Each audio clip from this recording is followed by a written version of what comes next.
What's happening? Yeah, what's happening? What's that? That's it, you got it. What is up, everybody? My name is Dane Thompson, and welcome back to another episode of What's Happening. This is the weekly web series here on the Burndown YouTube channel. Woo, where I fill you guys in on the blanks here on the channel. That was a mouthful. It has been a long day. I've had to redo this thing like 3 times because of technical difficulties with the camera, so let's hope that this one works out. How are you guys doing? First and foremost, this is a bit different structure than you're used to, because usually I'm sitting in there and I got my backdrop and trying to talk and all that fun stuff. Well, I don't have time to do that today, and I figured before I cleaned up, I would kind of show you the state of affairs that we are in at the moment. So if you watch the other videos, you actually saw me put this in, and you saw me put it in multiple times. Then I thought I conquered it, and we had a couple issues. So the first one that we had was the cross member was touching the oil pan, and it was barely touching.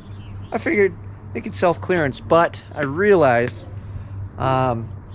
if I hit a bump and bottom the suspension for some odd reason, if the pan hit the cross member, that could definitely bust it. Because somebody said something about a oil pan breaking. I'm like, eh. And then I realized, like, if this thing actually wheelied for some reason and it came down, it would smack it. Because I do have polyurethane mounts, so there is some give. So I was like, man, I got to clearance that thing. So it was still kind of bugging me, but I was like, yeah, maybe we'll just kind of let that one ride and slide. Well, here is the other kicker.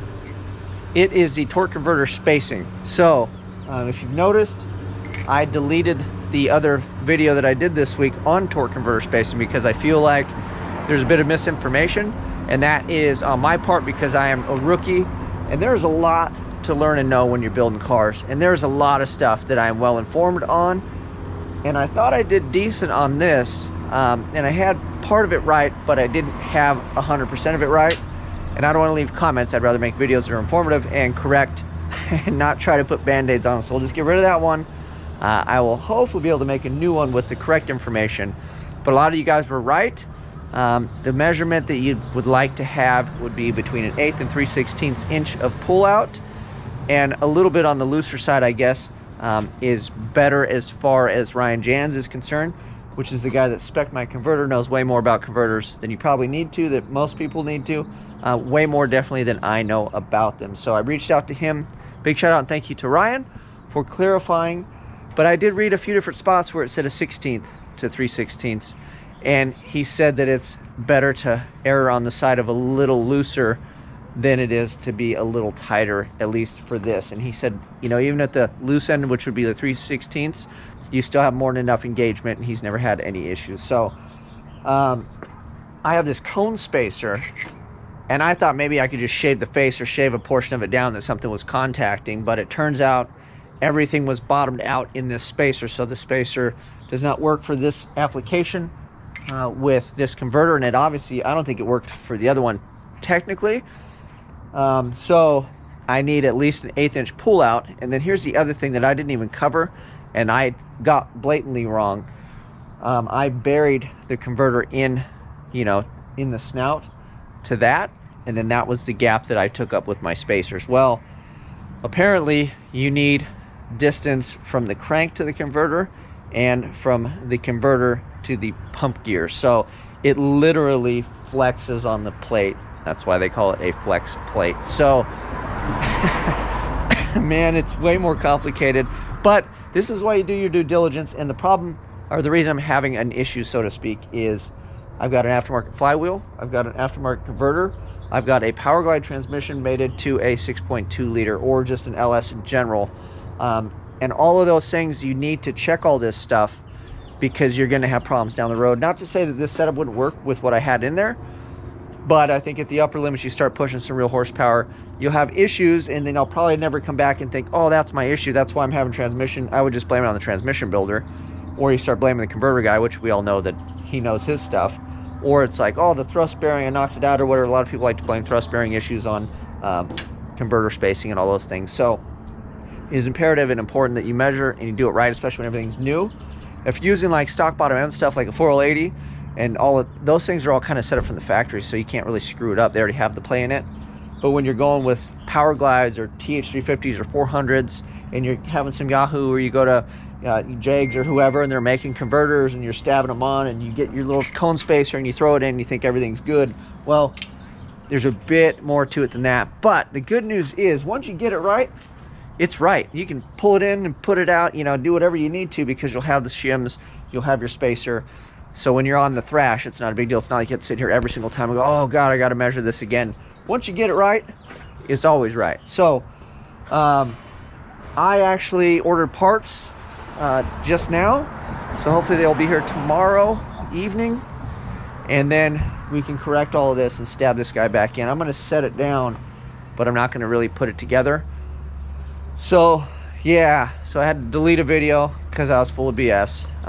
But again, I think that's the right thing to do. And also, it's mainly because I said I buried it. The distance I was technically wrong on, but you don't bury it, and you need the converter space on the front as well as the rear. So that was a portion that I was really not aware of. So that is that. I got this dude mounted, so at least we made some progress. I even put spray paint on this, and I put little feet down here, and we clearanced everything, so it's close, but nothing's touching on the back. And then I'm hoping too, this is kind of here, so when I get the new radiator, we'll have to space it a little bit, so obviously this isn't touching. But all in all, I'm happy with that. If you're wondering, no, I'm not gonna paint it black, because by the time you put the bumper and everything on, it'll just look like a radiator anyway. And yeah, we're just gonna set this boy back down in there. There's my fancy converter. This is that spacer I was talking about. See, this bottoms out, but then the converter is hitting and it's not going in technically far enough, so I don't have enough pull out. So again, this works, but it doesn't. So I'm gonna hedge my bet. I got a Chevy Performance, like the standard one with the longer bolts that comes on like a standard application. It's a little more shallow than that, which will give me the pull out, and then it should give me the room that I need, I hope, from, and then we can space it accordingly. So if I have more pull out, if say I have the 3/16 max, I can knock it back a little bit, and then that should give me the window, because if we split the difference, we should basically be like an 1/8 on either side or whatever. However the math works out. You guys know what I'm saying. Anyways, that is it. What else did I have? I thought I had more stuff for you guys, but yeah, this week has just been one of those weeks, man. So I'm trying, the fuel hats.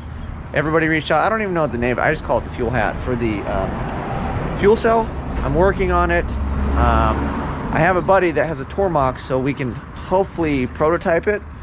And then if I get CAD files or whatever we're gonna do, however it gets done, I'm gonna talk to the boys from War. They're very cool. I've been talking with Jason back and forth a little bit, and I want to figure out their capabilities, and I'd like to just take the idea, kind of prototype, make sure the thing works, and kind of just pass it on to them. And I feel they'd be a much better fit to manufacture something like that, because that's the business they're in. And then they can offer pumps, and they can wire them up. They could do the whole deal, or they could give it in like a DIY kind of deal for the guys that just want to do it and save a buck and just get the components, and they want to do everything else themselves. I think that'd be a good idea too. So I'm talking to them. It's not going to happen overnight. If you got a fuel system you're waiting on, the parts are not around the corner. It was an idea. It was one off by Joey G on here for me, so thank you again, Joey. And he made me a couple, but one was for this and one's for the Winnebago, so I only have the two, and I'm not giving those up because obviously it's a one-off thing. So hopefully we can get together with War, and then I can just pass it on to him. I basically want to make it happen, and then go, here, you guys handle this, because honestly, I work in here, I work out here, and I'm only one guy, and I'm tired. Speaking of tired, signups I think are Saturday for Rocky Mountain Race Week. So good vibes, everybody. Wish me luck. I need to get a ticket. And then LS Fest West was announced, so this dude has to make it to that. And speaking of which, the rims are powder coated, they're done, so I'll probably pick those up tomorrow at some point. And then I need to get tires, so I don't know if I just maybe take those straight over to the tire shop and then let them have at it, and then at least that chapter of that thing is done. So we can kind of get back on that, but mainly I'm focusing on this. We want to make this run. My goal for LS Fest West would be to take both of these guys, and then I think if I can get some seat time and just do some Irwindale 8-mile stuff, kind of work the bugs out on this, I'd like to shoot for my first single digit pass in this at LS Fest West if I can. we'll see how stuff works out, how life treats me. It'd be kind of cool, I guess, to license there and then rip off my first like single digit pass, but I don't know.